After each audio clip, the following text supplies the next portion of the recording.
Hello and welcome to an Introduction to Construction Scheduling, a Tech Training LLC presentation. This is just the first in a 5-part series on construction scheduling. In this section, we're going to be reviewing the history of construction scheduling and the science developed behind it. In Part 2, we're going to be talking about developing a network schedule. In Part 3, we will develop the network schedule using the techniques of the forward pass and the backward pass. From this, we'll calculate the total float, the free float, and the lag time of activities in the network schedule. In Part 4, we'll be reviewing resource allocation, what to do with the network schedule and how to apply resources when those resources are limited. And finally, in Part 5, we will crash the network schedule. This is a technique used to speed up the finish time of a project. Therefore, without further ado, let's go ahead and get started with the history of construction scheduling.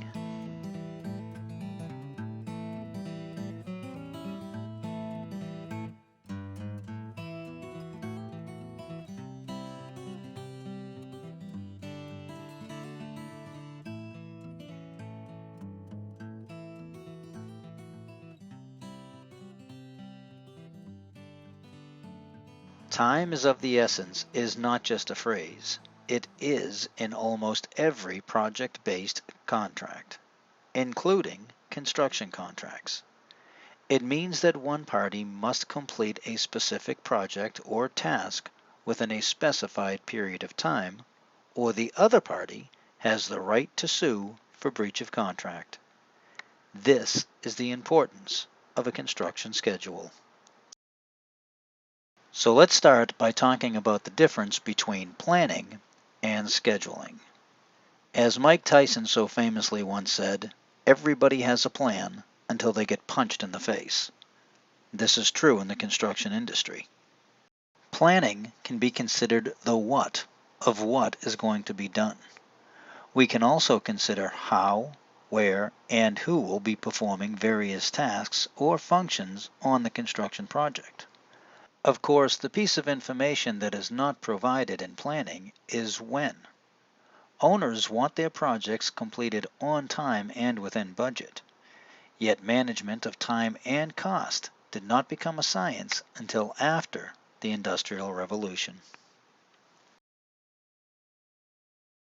The Industrial Revolution began in England in about 1760 and ended around 1840. During this period, many industries changed, most notably the textile and construction industries. The construction industry changed dramatically in England because John McAdams began to construct what became known as McAdam roads. These were hard-surfaced roads built for goods to travel more quickly from point A to point B. The first McAdam road constructed in the U.S. was in about 1823. Now, though John McAdam may have understood that the better transportation of goods meant a more industrious society, real innovation in time-cost management did not come along for about another 100 years. One of the early innovators of time-cost management was Henry Gantt. You've probably heard of the Gantt chart. The Gantt chart is in fact a bar chart which was invented by Gantt, an engineer. This invention came about around 1917. Charts were used for production control and manufacturing. These charts could show a number of different activities, but they did not show the interrelationship or interdependencies between activities. The next big change in scheduling didn't come along until about 1956. It was at this point that James Kelly and Morgan Walker developed algorithms for what is known as the arrow diagramming method, or ADM. This is the forerunner or the foundation for what is known today as the critical path method. Now, at about the same time, the U.S. Navy created what became known as the Performance Evaluation Review Technique, or PERT. PERT was slightly different from ADM as PERT considered probabilities. In other words, PERT took into account the what-ifs of a project. In the 1970s and the 1980s, microcomputing or personal computers came along. This led to a large number of different types of scheduling systems, but the most dominant at the time were Timeline and Primavera. Timeline was considered a low-cost solution, while Primavera was considered an advanced option. Primavera was founded by three gentlemen, Dick Farris, Joel Koppelman, and Les Eskin. In the 1990s, Primavera purchased Microtrack. This means that Primavera now offered a simple solution, low cost, in Microtrack, as well as a more advanced option in Primavera. It is safe to say that since that time, Primavera has dominated the computer scheduling system market. And all this leads us back to planning and scheduling. The planning of a construction project is directly related to developing and launching a plan to complete the project. Scheduling consists of integrating that plan with a calendar or a specific timeline. Now the reality is that we all do some form of planning and scheduling every day. Though most of our work days may be laid out for us, the weekends can be different. As an example, you probably have a plan and a schedule in your head for every weekend. You're going to give the kids breakfast by 9, pay the bills by 10:30, take the kids to the park, back home by 1 o'clock, lunch, and so on. But in many cases, it doesn't work out.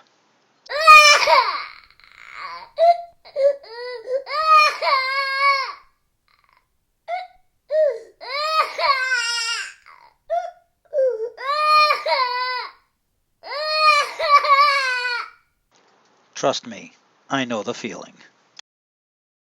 Now for construction planning and scheduling, the process is similar, minus the crying, of course, but not always. But we do have to identify and describe all of the separate tasks that are going to be completed. We're also going to sequence these activities and put them into a relationship that is logical. Once this is completed, the scheduling can be done.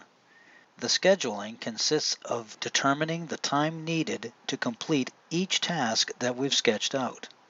It is also going to include the overall length of time that it's going to take to complete the entire project. Now, putting each task into context and understanding the length of time for individual tasks is going to be crucial to our overall schedule. If we don't pay attention to the little stuff in our schedule is going to become pretty much useless. So now, let's go ahead and take a look at some different types of schedules. Now first up is the Gantt chart, and as you can see it is a simple bar chart, but we should refer to it as the Gantt chart, as Mr. Gantt does deserve credit for coming up with this innovative way of measuring time and cost. Furthermore, you may recall that this chart was invented around 1917, and Mr. Gantt passed away in 1919, so I guess it's safe to say it's never too late to make your mark in history. Now this is a Gantt chart, and as you can see it is considered very effective.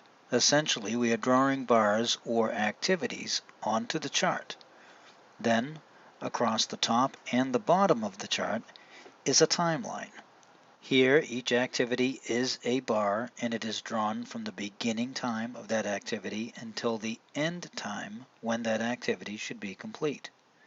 The Gantt chart has been used for many different industries to depict schedules, including the construction industry. The Gantt chart has many advantages. One big advantage of the Gantt chart is the moment you look at it, no matter what industry you're in, it's easily identifiable as to what the status of the project is. Gantt charts are simple. They show when all major activities are going to begin and when they're going to end. The biggest advantage of the Gantt chart is that they are easily prepared and presented. It is quickly identifiable as to the timescale of the project. There is virtually no learning curve with the Gantt chart, and that is why these charts are used often. They're easy to read and easily understood by almost anyone. When you look at it, you know when each activity is going to begin and when each activity is going to end. Just by glancing at the Gantt chart, you can see how each activity relates to each other, but only as it relates to time. So again, the big advantage is they're easy to read. It's easy to identify the beginning and the end of activities as well as the beginning and the end of the project. They're easy to create, and they're easily understood by everyone, even beginners and laymen. But there are disadvantages to Gantt charts. Gantt charts tend to lose their appeal when it comes to more complex projects. The appeal is lost for many different reasons, including the fact that Gantt charts do not show clearly the interdependencies that one activity has on another. This also applies for delays in an activity. As an example, if a particular task is delayed, it is not clearly shown that the other activities would have to be moved further down the timeline. But it must be mentioned that nowadays many of the more popular Gantt chart software programs like Microsoft Project will adjust the Gantt chart just as if it were a network schedule. And speaking of network schedules have certainly surpassed Gantt charts when it comes to the construction industry, especially on larger projects. The network schedule is considered a critical path method model. Using the critical path method, each task is assigned a specific duration. These durations allow the construction manager to perform calculations which will run throughout the entire network of tasks. This provides the manager with a specific duration for the entire project.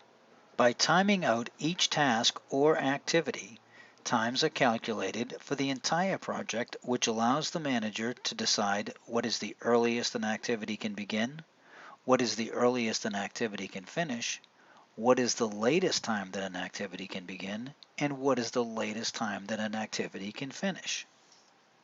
Furthermore, if a specific activity is delayed, it shows the construction manager the overall extended time for the entire project. When using the critical path method, it's important to note the difference between the duration of an activity and an event. A duration is the period of time that's going to be consumed by a particular task. An event is the starting time of an activity. But an event is also a point in time or an instant at which the status of the project or the status of an activity can be defined. A critical path will identify the chains of activities or the critical paths in the project that control how long the project is going to take. It is important to note that there are two variations of the critical path method. The traditional technique is called activity on arrow, or A on A. This is an arrow diagram where activities are represented in the network as arrows or lines. The alternative approach is the precedent technique. This method defines the activities as nodes or boxes which are connected together. These nodes identify an activity's relationship to other activities within the network while identifying each activity's dependency upon other activities. In fact, PERT can be categorized as a generalized critical path technique in which an expected duration for each activity is considered. And here we have to emphasize expected duration because PERT is still used quite often. But the reality is it is developed for and is still used primarily in research and development or R&D functions. This is because, again, PERT considers probabilities, and in research it is difficult to identify a specific duration for each activity. Now, depending upon the project, there are other types of scheduling systems that may be used, most notably the matrix schedule. A matrix schedule is similar to a spreadsheet where all of the activities are shown for a particular project. This type of schedule is often used when a project has similar activities throughout. As an example, housing. The matrix schedule has a big benefit in the fact that by listing all of the same activities for each project, no activities will be missed. This allows the constructor, the developer, or the construction manager to show all of the units that are being built in a single schedule. Now here is a shot of a matrix schedule, and as you can see, there's nothing graphical about the matrix schedule. That is because activities are very similar from one project to the other project, and therefore it is not necessary to include what might be considered small details. But this type of schedule becomes very handy for a constructor as they can make notes directly onto the schedule or mark them into the cell associated with a particular activity. A scheduling system that may show even less detail is called the horse blanket schedule system. We see an example of the horse blanket schedule here, and as you can see, it is very graphical. That is because it shows the relative levels of effort or time that is going to be committed to particular stages of the project as the project progresses. Now, a good example of where the horse blanket schedule might be used is on an infrastructure project where 2 miles of roadway may be contracted to multiple contractors, and it is simply listed in the horse blanket schedule as 2 miles of roadway to be completed by G.C. Jones. The next phase of the schedule might say bridge over 495 to be done by G.C. Smith. This type of schedule is letting the CM know which contractor will be completing which portion of the work. However, the big assumption here is that each sub knows what they're doing and they're going to be able to get it done on time. So now let's talk a little bit about the nitty-gritty of scheduling. When using any of these schedules, it is logical for someone to think A to Z. It makes sense, it is logical, it's easy to follow, and as most constructors will tell you, it's also a mistake. Most construction projects will consist of a lot more than a single task, and even when working on a single task, there are other tasks that can be done concurrently. As an example, as opposed to thinking A, then B, then C, we might have to think A and B together, and then C. Also, we shouldn't list a single task unless it is indeed a single task. For instance, we don't want to list foundation work simply as foundation. If we do, we've left out ordering the formwork, setting up the formwork, ordering the concrete, and so on. So the schedule must be completed without leaving out any major or minor tasks. The best way to ensure that nothing is left out is to prepare the schedule in a systematic manner. One of the most common ways to develop the tasks without missing any details is to prepare a work breakdown structure, or a WBS. A WBS is a systematic way of describing the various components of the project schedule. In a typical building, the WBS would contain such systems as site work, structure, mechanical, electrical, plumbing, etc. A work breakdown structure begins with the major components of the tasks that need to be done. Then each system is broken down into greater and greater detail. The WBS cannot and should not be done by a single individual. In fact, it's very important that everyone is involved: the project managers, superintendents, skilled labor, and unskilled labor. Okay, maybe we don't want this guy on our job site, but you know what I mean.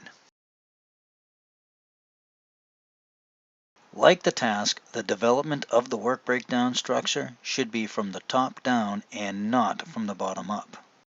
Think of the project in terms of phases or components, disciplines, and functional areas. When doing this, you should make sure that you continuously break down each successive level into 2 or more detailed elements until all of the work packages are clearly identified. The importance of the work breakdown structure should be obvious.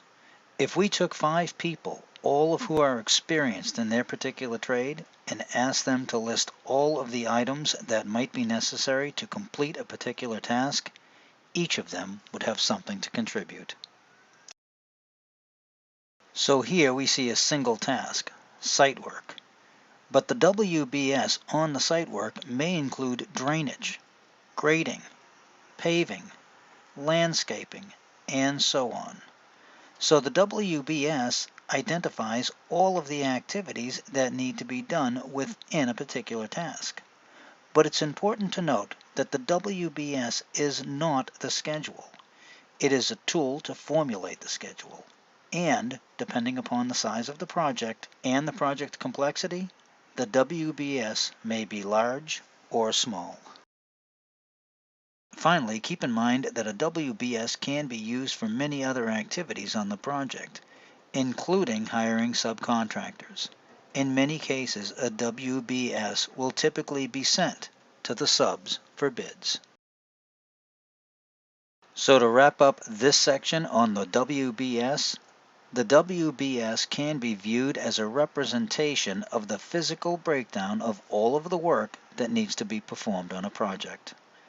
Again, someone can walk in with the WBS and see all of the various activities that need to be accomplished. This is the greatest benefit to the work breakdown structure. And to wrap up Part 1, we hope that you have found some good reasons to continue on to Part 2, 3, 4, and 5 of Introduction to Scheduling.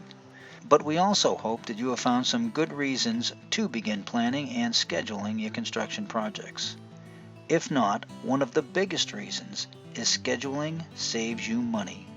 It improves your efficiency and puts more money into your pocket. Remember, project documents normally require contractors to submit a critical path analysis prior to the commencement of work. In some cases, a critical path analysis is even required with the bid.